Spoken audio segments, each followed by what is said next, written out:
l'Afrique détient 40% du potentiel mondial en énergie renouvelable, mais ne reçoit que moins de 12% de flux mondiaux de financement climatique.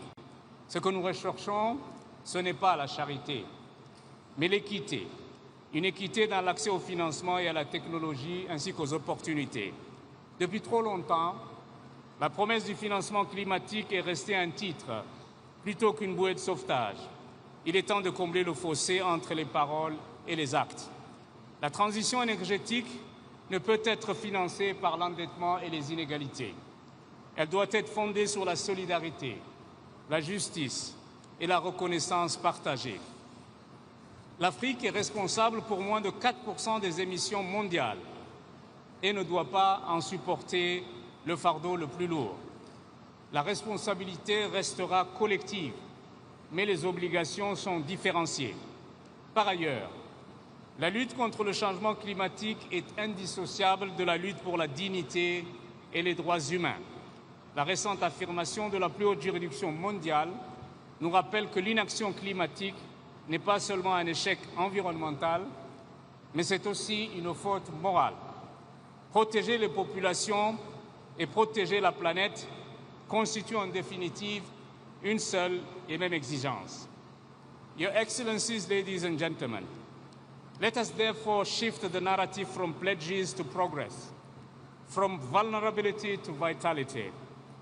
Africa stands ready to work with all partners to unlock solutions that serve both people and the planet, transforming agriculture to feed a growing population sustainably, building resilient cities that can withstand future shocks, restoring our forests, oceans, and savannas, and empowering Africa's 600 million youth and women to lead the green transformation.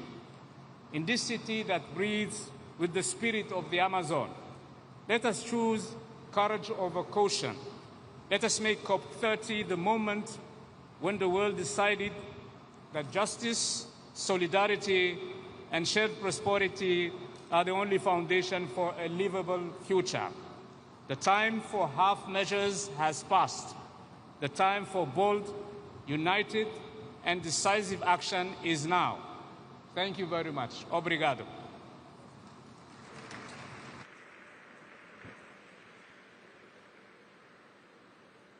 Neste momento, convidamos para a manifestação o presidente do Conselho da União Europeia, Antônio Costa.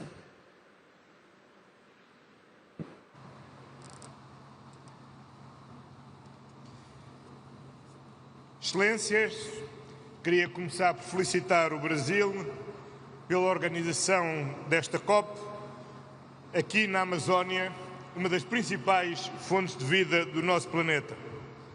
E é para mim um enorme prazer partilhar os 5 minutos da União Europeia com a minha amiga e Presidente da Comissão Europeia, Ursula von der Leyen. A COP realiza-se num momento decisivo da nossa luta contra as alterações climáticas. A janela de oportunidade para agirmos e evitarmos impactos irreversíveis sobre a humanidade e a natureza está a fechar-se rapidamente. A ameaça existencial representada pelas alterações climáticas sustenta precisamente o compromisso inabalável da União Europeia com o Acordo de Paris. Mantemos plena dedicação à sua ambição e ao seu espírito multilateral. E faremos tudo o que estiver ao nosso alcance para manter o objetivo de limitar o aquecimento global a 1,5 grau acima dos níveis pré-industriais. O caminho tem sido difícil, mas tem tido resultados. Entre 1990 e 2023, na União Europeia, as nossas emissões líquidas de gases com efeito de estufa diminuíram 37%, enquanto a nossa economia cresceu 68%. Continuamos, por isso, convictos de que é este o caminho para reduzir as emissões em 55% em 2030 e atingir a neutralidade carbónica em 2050. Esta é a nossa ambição Este é o nosso rumo que manteremos. Juntamente com o Presidente da Comissão Europeia, Ursula von der Leyen, tenho por isso o prazer de anunciar que a contribuição nacionalmente determinada da União Europeia submetida à COP30 varia entre 66% e 72% da redução de emissões em comparação com os níveis de 1990. A União Europeia está comprometida com a ação climática, mas a luta climática precisa de muitos mais. Contamos com todas as partes para concretizar uma ação climática decisiva com a proteção dos oceanos, a biodiversidade e uma transição energética justa no seu centro.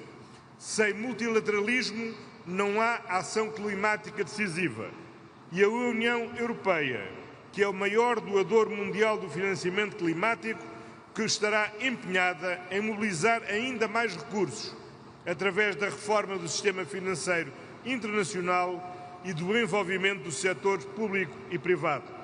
Apoiamos a presidência brasileira da COP e juntamos a voz no mutirão global para impulsionarmos uma transição justa e apoiarmos os mais vulneráveis. Este é o momento de agirmos juntos para um futuro sustentável, pacífico e justo para todos. Muito obrigado.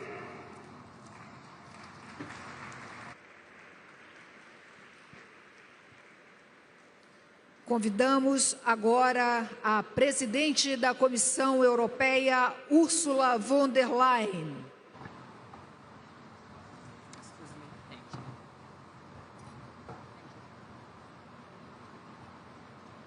Excellent. We are here at the gates of the Amazon forest with high expectations. This must be the COP that keeps 1.5 degrees Celsius within reach. The COP that strengthens our determination to triple renewables and double energy efficiency by 2030. The COP that delivers for those countries that are most vulnerable to the devastating impact of climate change. And the European Union is ready to contribute. Renewables now generate nearly half of our electricity. We're firmly on track to meet our own 2030 target. As my friend Antonio Costa just said, we have our NDC for 2035, the second most ambitious one of major emitters. And yesterday our member states also agreed on a 90% reduction target for 2040. This is in line with the Paris Agreement, so my message is very clear. Europe is staying the course. And we offer our support to our partners to do the same, because the whole world should reap the benefits of the clean transition. And let me give 3 examples very briefly. First, over the last 4 years, we signed more than 40 bilateral clean transition partnerships worldwide. They deliver jobs and growth in partner countries while bringing clean products to our markets. Second, we remain the largest contributor to climate finance in the world. Last year, we contributed more than 34 billion euros in public climate finance, an increase of more than 10% compared to the year before. And through Global Gateway, we will continue to mobilize investment in the clean transition worldwide. And my third point is that with our carbon pricing task force, we're supporting partners to build their own emissions trading systems, because carbon pricing has proven to be the most powerful tool in the climate arsenal. So, Excellencies, as European Union, we will do our part to make this COP30 a success. We're here to double down on our commitments, strive to further accelerate our implementation, close the remaining gaps, strengthen our partnerships, and deliver real progress. Thank you and obrigada.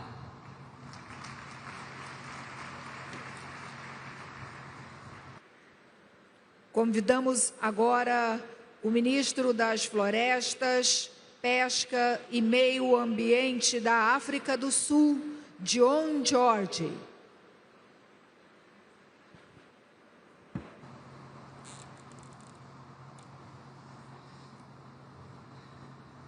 Distinguished delegates, South Africa thanks the government and people of Brazil for their hospitality and leadership in hosting this historic COP in the heart of the Amazon, the lungs of our planet. We meet at a moment of global uncertainty and inequality. This is a time that demands courage, solidarity, and multilateralism in action. World leaders have a moral duty to close the gap between ambition and finance in the fight against climate change. Climate change is the defining crisis of our time. No nation can face it alone. South Africa reaffirms its commitment to the Paris Agreement and to the principles of equity, as well as common but differentiated responsibilities and respective capabilities in the light of differentiated national circumstances.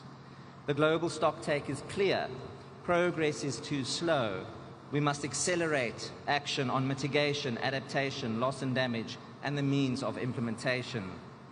South Africa further reiterates that climate change response measures by developed economy countries should not impact developing economy countries' industrial, trade, and socio-economic development goals in line with international law. These unilateral climate response measures should not have spillover and negative cross-border impacts on developing economy countries. Our firm view is that the unilateral trade measures which aim to achieve unbalanced climate objectives outside the framework of the multilateral process or unfairly restrict global trade in green technology will only serve to hinder our ability to achieve a just transition and slow the global effort to address climate change. In fulfillment of our commitments, South Africa has submitted its second nationally determined contribution. It includes a new mitigation target for 2035 of between 320 and 380 megatons of carbon dioxide equivalent, showing clear progress from our 2030 range. Our updated adaptation communication identifies our support needs for finance, technology, and capacity building.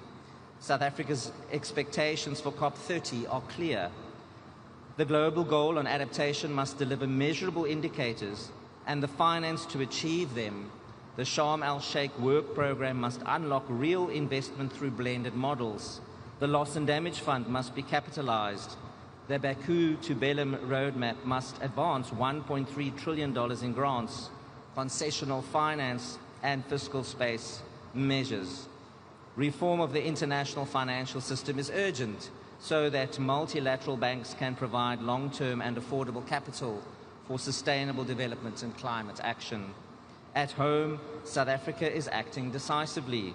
Our new Climate Change Act embeds climate action across government.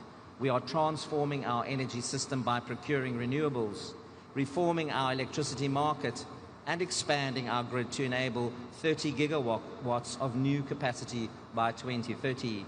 Through the Renewable Energy Master Plan, we link this bill to industrialization, creating jobs in solar, wind, battery, and green hydrogen industries. We are decarbonizing steel and aluminium, developing sustainable fuels and electric vehicle manufacturing, and ensuring that growth is both low carbon and inclusive.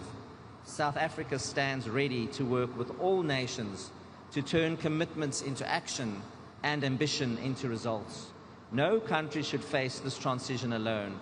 Let us meet this moment with courage, integrity, and cooperation for our people and for the generations to come. I thank you.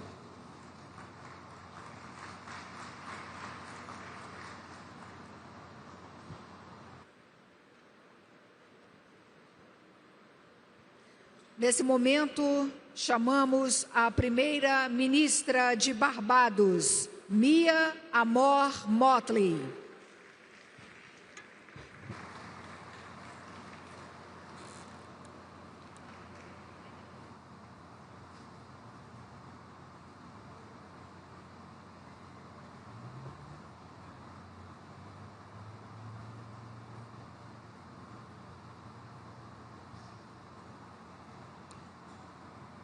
Thank you very much, Mr. President. It is always a joy to be in Brazil, and particularly for us from Barbados, where we have done things together, historically, agriculturally, and environmentally. For may I remind you that after the Rio Summit of 1992, the Barbados Program of Action for Small Island Developing States came in 1994. But I've come here this evening to speak on one issue. I'm not going to address the issue of finance, for you well know what the Bridgetown Initiative requires of us in terms of making financing more accessible and affordable for all. I'm not going to speak on the issue of the Loss and Damage Fund, because all of us should hold our heads down in shame, because having established this fund a few years ago in Sharm el-Sheikh, its capital base is still under $800 million, while Jamaica reels from damage in excess of $7 billion US, not to mention Cuba, Haiti, or the Bahamas. Those things ought to be embedded in our soul already and should be prickling our conscience. I have come here, however, this afternoon to speak on one issue, and that is methane. The scientists advise that this is the main way that we can not stall the increase in temperatures, but reverse the temperature increase that we have seen across the planet. The reality is that methane is more destructive, as we know, 80 times more destructive than carbon. And yet we continue to see methane flow in the atmosphere without significant actions to stop it. The good news is that while it is more destructive, it lasts only for 12 to 15 years in the atmosphere, while carbon lasts for centuries. We believe that the world must pull the methane brake. It is an emergency brake that can, in truth and in fact, buy us more time without having to solve the ideological differences that face the world geopolitically. It allows those who are involved, for example, in the oil and gas sector, to be able to ensure that as they stop flaring gas, they stop burning cash. And as they start to fix the pipes, they stop losing money from the gas that is going through the leaky pipes.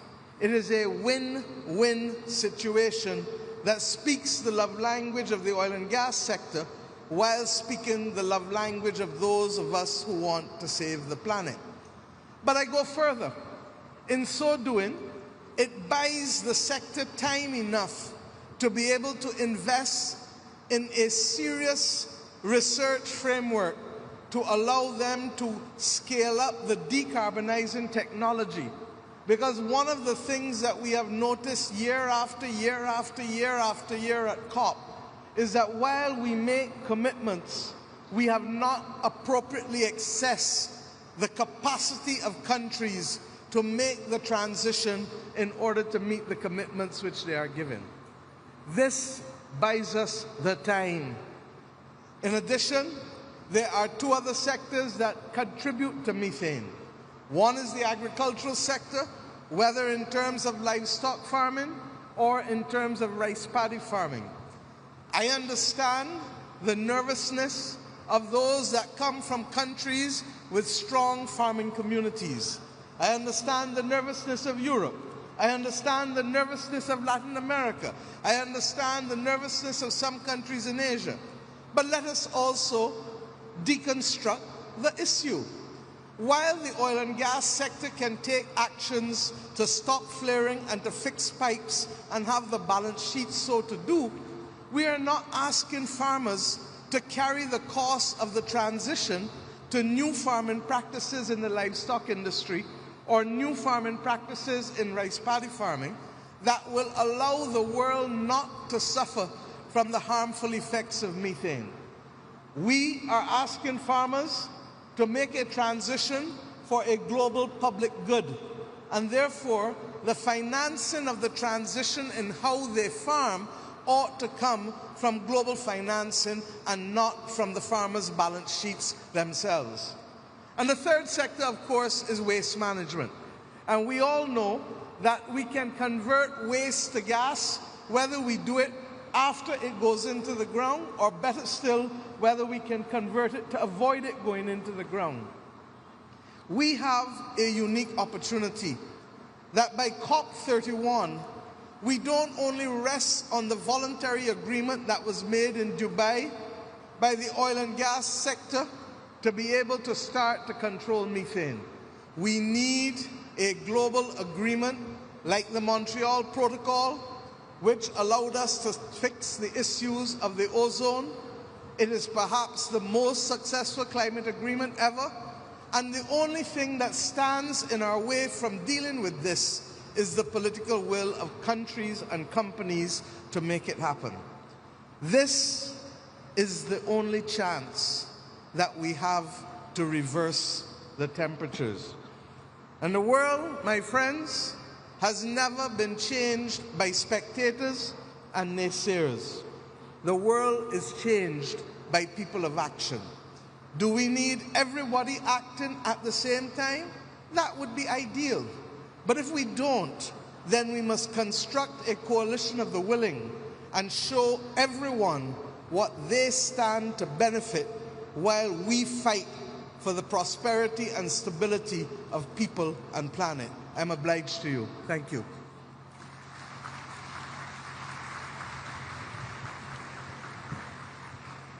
Chamamos agora o ministro assistente de Mudanças Climáticas e Energia da Austrália, Josh Wilson.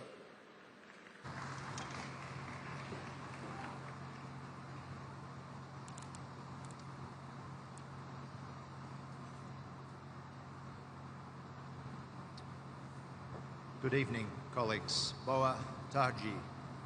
I'd like to thank President Lula for gathering us here for this global mutirão against climate change. It's an honour to be with you all in the heart of the Amazon and in the country that is the birthplace of the 3 Rio Conventions, as we stand up and as we step up our collective action to address climate change and its impacts. We are now 10 years on from the historic Paris Agreement. Australia is proud to have shared this decade-long journey. The capacity of the multilateral process to deliver transformational outcomes was evident from the beginning. The importance of that very same system has never been greater than it is today. When we act concertedly and when we act in good faith, we can make transformative, necessary, positive change together. And the progress made over the 10 years of the Paris Agreement proves that to be true. We have brought our projected global emissions down from 4 degrees of warming to between 2.3 and 2.5 degrees. We've seen global investment in clean energy reach over $2 trillion, double the investment in fossil fuels. But there is no doubt that the current global environment is challenging and even frightening, especially for young people. We must protect the multilateral system so that it remains effective in meeting the complex challenges that we face. And what we absolutely need is continued leadership on climate in the form of advocacy and in the form of action. And we've seen Pacific nations deliver this leadership again and again. Because for the Pacific, climate change is not one subject among many for gradual negotiation, but a present and existential threat. And this is a message that the world needs to hear and a reality that the world needs to see. And that's why we are bidding to host COP31 in partnership with the Pacific family. We're focused on seizing on the economic opportunity before our nation while we work with partners internationally on ambitious and achievable global progress, including in the interests of our Pacific neighbours. Global investment in clean energy projects is set to rise to more than US $2 trillion, and we want to grow this with benefit for all as a focus of hosting COP31 in Adelaide next year. One way to do this is through practical implementation of ambitious and achievable NDCs, grounded in scientific evidence and geared toward attracting investment in the transition. And that's exactly what Australia is doing. In September, we announced our latest nationally determined contribution to reduce emissions by 62 to 70% on 2005 levels by 2035. This is unquestionably a major step up in our climate ambition, and to meet this target, we will need to reduce emissions over the next 10 years by more than we have achieved in the previous 20. It is ambitious, but it's also achievable. And our NDC responds to the science. It's underpinned by comprehensive economic modelling, and it's supported by practical implementation planning. Our net zero plan outlines the opportunities across 6 sectors of our economy as we decarbonise towards net zero in 2050. I welcome the NDCs submitted so far, and I applaud leaders for the collective achievement that this represents. But our work is far from complete. Now is the time for countries to come together, to collaborate and to exchange knowledge on what is working and how we can help each other as we move towards focused, practical NDC implementation. That is multilateralism at its best. So let's maintain our shared endeavour to help all countries implement their NDCs and to unlock the investment needed for our respective net zero transformations. Let's take heart from the fact that the transition is well underway, at scale and at pace. Consider our hosts here in Brazil, where the vast majority of electricity already comes from renewable sources. Friends, Australia is committed to supporting the global transition to a clean, secure and prosperous energy future. And our approach is grounded in the UAE consensus, transitioning away from fossil fuels in a just, orderly and equitable way while scaling up clean energy and clean industry. Domestically, we are transforming our energy system with firmed renewables and new transmission on a carefully coordinated basis. We have clear implementation policies in place to achieve our target of 82% renewable energy by 2030. Our abundant sun and wind make firmed renewables the lowest cost pathway for Australia, and the share of renewable energy has already doubled in the past 6 years. In 2024 alone, we saw $12.7 billion invested in clean energy, including $9 billion in new large-scale renewables. And we know that future global prosperity lies in working together to transform our energy systems, to decarbonise our industries, and to seize the new economic opportunities that are presented by a net zero world. But friends, this is a critical moment for us all to capture and share those opportunities, to show leadership and to take decisive action, to show that we are in this together. And that is why, if Australia hosts COP31, it will be in partnership with the Pacific, the first COP partnership of this kind. And in hosting COP31, we want to offer hope through our region's steadfast commitment to collective climate action. We will uphold and champion the promise of the Paris Agreement. We will highlight the immense economic opportunities for all countries of taking climate action and achieving a net zero future. And we will deliver continuity and stability, carrying our shared energy and our shared resolution at this COP from the Amazon, the lungs of the earth, to our blue Pacific continent.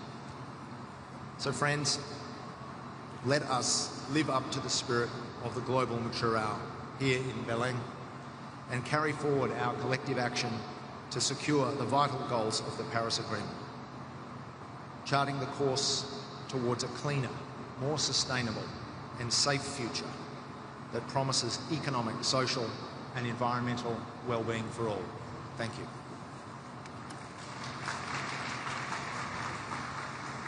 Neste momento, convidamos o representante de Bahrein, o ministro do Petróleo e Meio Ambiente, Mohamed Mubarak Bindana. Bismillah ar-Rahman ar-Rahim. Assalamu alaikum wa rahmatullahi wa barakatuh. Your Excellencies, ladies and gentlemen, 10 years ago have passed since our adoption of the Paris Agreement. Our legacy stands as monumental achievement of multilateralism. 10 years on, the Kingdom of Bahrain remains firmly committed to Paris Agreement. We are beyond putting pen and paper and are implementing climate actions on the ground.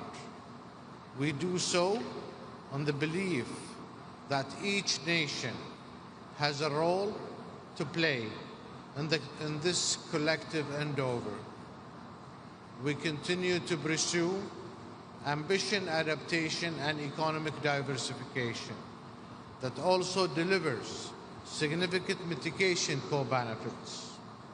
Our efforts include, amongst others, increasing renewable energy, doubling the number of trees, quadruple the number of mangroves. The past years have been marked by various accomplishments. We have finalized the National Adaptation Investment Plan, which aims to increase the resilience of the Kingdom's most vulnerable sectors and address the global challenges that beset adaptation financing heads-on. We have also developed a comprehensive coastline resilience strategy that safeguards the Kingdom people, coastlines, and assets.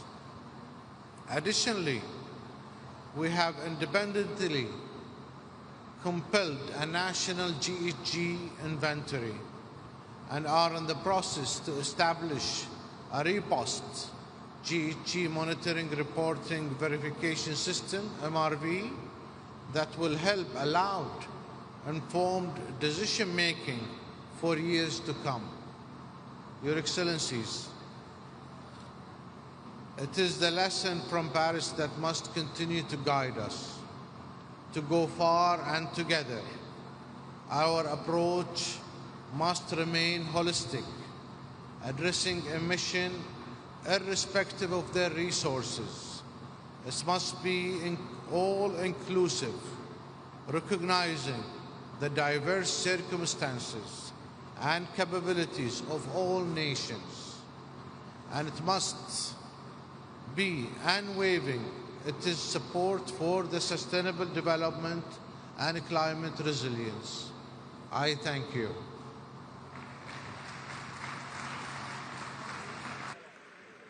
Convidamos nesse momento o ministro da Agricultura e Ambiente de Cabo Verde, Gilberto Silva.